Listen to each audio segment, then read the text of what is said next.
Hello everyone, I'm Heather. It is a brand new Shorty September day, folks. So we need a brand new Shorty September project. Okay. And here are my thoughts, okay, complex thoughts.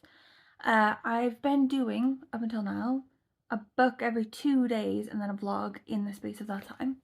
I think I need to tweak my plans a bit because normally I read more than one book at a time, depending on what I need the book for. You know, like if I'm going to take the book to a cafe, I'm going to read it there. I need it to be little, stick in my handbag.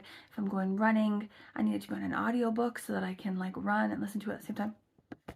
Anyway, so I'm gonna switch it up a bit and do 2 books this round, and then if I only finish one by the end of the 2 days, so be it.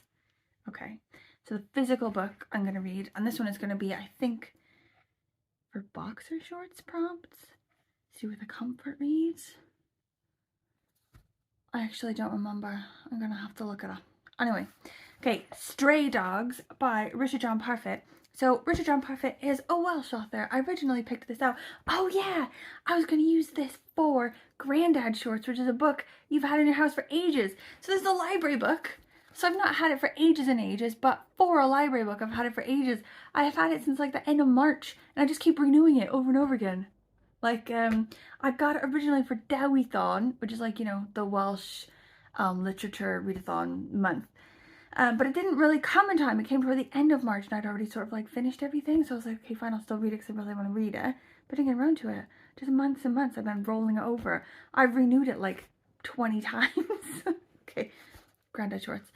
This one is a hard-boiled coming-of-age novel about, I think, a teenager and his friends who get in too deep into something and have to run from some people.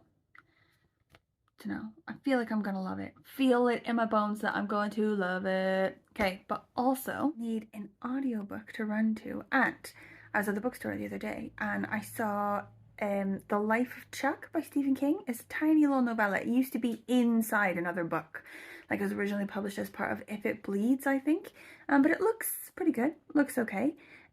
But the book is tiny and it was only in hardcover and it was £16 and I don't have £16. So I was like, I'm gonna have to put that on my list to get eventually when I have money or try to find it at the library. But then in the meantime, I found it at my library as an audiobook. Kablam! And then also saw randomly, completely coincidentally, there's a movie of it. It's out right now and it's in the cinema for its last 2 days. Bro, so I'm gonna listen to that and then hopefully be able to eventually go and see this movie in the cinema either like tomorrow or the day after that, which is like the last 2 days that it's actually playing in Cardiff in the cinema. Good plan, right? Good plan. Okay. So it's like paints. It just looks like that. If not, shall we tell them what happened? The thing of what happened. the sound system. Excuse me? Excuse me? And also... Pardon? Pardon? Pardon? Can I have a plate based? Pardon? Please. So hopefully it's fine. It's gonna plant-based like wrapper. Does plant-based mean vegetarian? It means it's like made of plants. It's not made of animals.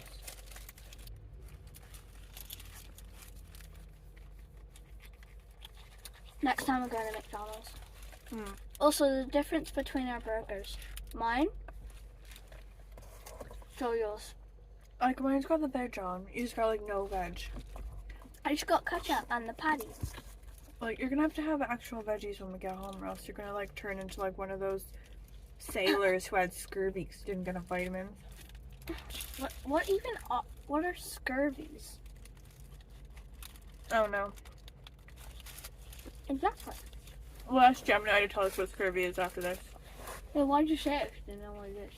Well, there's definitely like, you know, like a disease, like rickets. Cricket. that people only get, like, you know, when you don't get enough, like, stuff in your diet. Why do people have crickets? I don't want crickets. Hmm. What, crickets just grow inside you? That's exactly what rickets is. Scary. Mm-hmm. And they eat off your blood. Mm. And then you die. Like vampire crickets. I They thought... tried to cure it. They tried to cure rickets in the 19th century, but found the vampire crickets to be too powerful, and that's why today there's no cure. Oof. Is that why there's no cure for cancer?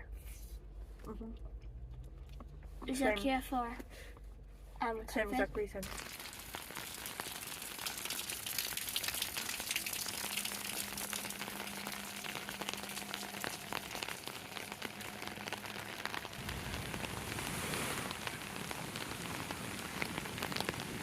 Guys, I bought another emotional support book, and I don't want to hear any shit about it, okay? Like, have you seen the weather outside? It is absolutely pissing down rain. It is disgusting. It's like a biblical deluge, okay? I was just in Spain. Last Saturday, I was on a beach. It was sunny. There were waves, okay? I know I'm back at work and I've got this to deal with. Like, this is my life now. I need things to help me cope, okay? So I got a book, right? And, okay, I'm gonna show it to you now. Strange Houses is like Japanese translated. And you know, I love Japanese translated. Okay, as well, it's a bit of an iffy one. Will it be good? Will it not be good? I don't know. I'm feeling a bit wild, you know? Like I'm messing with a Russian roulette. Get my excitement, you know, where I can. Because I got it as a recommendation of this guy who works at the coffee place that I go to all the time. Like I'm always in there, I'm always reading. Okay, he always sees what I'm reading and he reads loads as well. And he's always like, I've read that, I love that. If you love that, you should read this as well, blah, blah, you know? Got things to say. And he loves loads of the same stuff I love, but also he also loves some weird stuff. Like I got a rec of him once that like curdled my blood. Okay, it made me feel ill. I was knocked down. I had a DNF it. Okay, so it's like a little minefield. You don't know, you know, where you're gonna get some good stuff or some bad stuff. Okay, but this one, he was talking about it and it sounds really cool, right? Okay, so it's like. I don't know if you can see. Okay, it's not like a story, right? It's like written in like a transcript format, or like sort of like a conversation, or like an investigation, I guess, into these like houses where like crimes and stuff are committed, and then they're like talking about like where the crimes happened, or like what the house was built for to like do the crime. And it'll be like, oh, if you look closely, you can see that, like, this room in the middle of the house has no windows or doors, you know, or like, you can see that this includes a dumbwaiter. We believe that this was used to carry the bodies from the basement, you know, things like that. So, it's gonna be weird, I think. And even he was saying, I feel like it was a bit weird. But then he was like, now I'm hooked. It's like so good.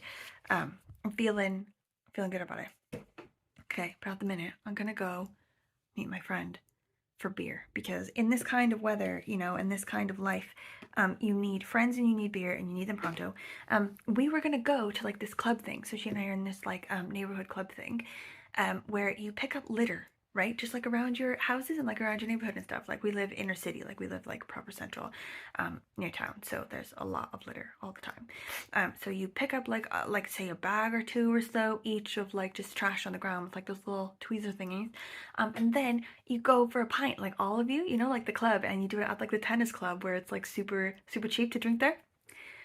But it looks like the rain has put people well off. Nobody's into picking up trash like in the pouring rain. So we're just gonna go for a drink instead. Let's get to the good bits. For a bit, so like, do you want to come? Like, my dad was up for Easter Sunday dinner. Okay, I finished it, and I think overall 3 stars. However, there are moments of brilliance that I really liked. And I'm glad I read it. Okay, so it's these 3 kids. They're about 16 or so. They live in Toronto, and they all come from sort of like not the most stable of homes. You know, like one kid lives with his step grandpa who doesn't really care about him that much, and like one kid lives with his dad who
Okay, I think we should talk about Stephen King's The Life of Chuck, okay, that I just finished. But I think we should do it to like the dulcet tones of the biblical deluge happening in the background. What do you think? Okay, so I stan Stephen King, okay, you know that. He's my dude, okay? But I'm more like a Carrie Stephen King, you know, or like a The Stand Stephen King, The Shining Stephen King, and less like warm stories that he does sometimes. So I wasn't sure that I would like this one, The Life of Chuck, and it sort of turns out that yeah, I didn't love it. The best part of the book I think was the introduction, which was read by Stephen King, and it laid out like a really good idea, like a really good premise for a book, and really good like inspiration how we got the idea for the book as well. But then it went a bit downhill from there because I feel like the actual book itself did not like live up to the banging introduction idea. So oh my god, it's like really coming down now, and like just listen to this, okay? That's why we're going to talk about how I was going to see the movie for this book and now I'm not. The idea that Stephen King had for this book was that it was the life of this guy, okay? And it's based on this thought that he had about this African proverb, where it's like when an old man dies, a library burns down or something. And then also he was thinking about Walt Whitman's like, I am large, like I contain multitudes or whatever. And he was like, what if when a man dies, his whole world dies with him? So it's like, starts out as this like apocalypse, you know, like the world is ending, the internet is going down, California is breaking away, you know, from the mainland, like, and it's because this guy Chuck is dying, so his world is dying with him. And that's a well cool idea, right? And it's like in 3 acts, okay? So he also had this idea where he saw this guy like dancing to a busker in the road, and he was like, oh, what if my guy Chuck is dancing to that? And it's like he knows that he's gonna die, and like he's dancing, it's like, you know, joy in the face of this like grief and this like knowledge of death and all this stuff. And then like a 3rd act could be like, you know, him being a child and him like learning to dance and blah blah. Like the foundations, like that sounds brilliant, okay? But I'm gonna be honest with you, these like warm Stephen King, like I'm not down. Like I feel like someone needs to die. Some sort of supernatural, like witchy shit needs to happen. Some sort of real apocalypse, not just like some life-affirming, you know, sort of like heartwarming, like fake apocalypse. Like, didn't do it for me, this one. And I was gonna see the movie because a lot of people were like, oh my god, the movie's so good, blah blah. And it's got Tom Hiddleston, and I stand Tom Hiddleston. But if you see what's going on behind me, it's only playing in 1 theater in Cardiff, and it's only got 1 showtime. It's the furthest away from me, and it's in like the luxury one. It just calls itself luxury because it has a different kind of chair but charges double the price. And even though it calls itself luxury and charges double the price, it's still just like not even as good as just a basic movie theater back home. So like I'm not gonna do the movie thing for that one, which is a shame because I've heard it's delightful. But anyway, 3 stars. 3 stars on this one, just because Stephen King, you know, his writing style, great, I love him. Didn't love this one. We're not doing great so far with our Shorty September reads. I've yet to really nail a proper 5-star one, I think. Okay, that's it. That's all I've got. If you're still watching, thank you. Any questions, comments, concerns? Please keep telling me what you're reading. Please, please, please. I need that. I need it. And maybe, what's your weather like, bro? Is it sunny? Is it awesome? Can I live vicariously through you? I think for next week, we need to engage in desperate measures because we're having a hard time nailing down a really solid 5-star Shorty September read. I think we're gonna have to whip out the True Grit. That's right. It's now been seconded as a recommendation by Marcella, and I feel like that's a very solid foundation for which to build a book choice. So that's probably what we're gonna do next time. Okay, not tomorrow, but 2 days from now. Okay, see you.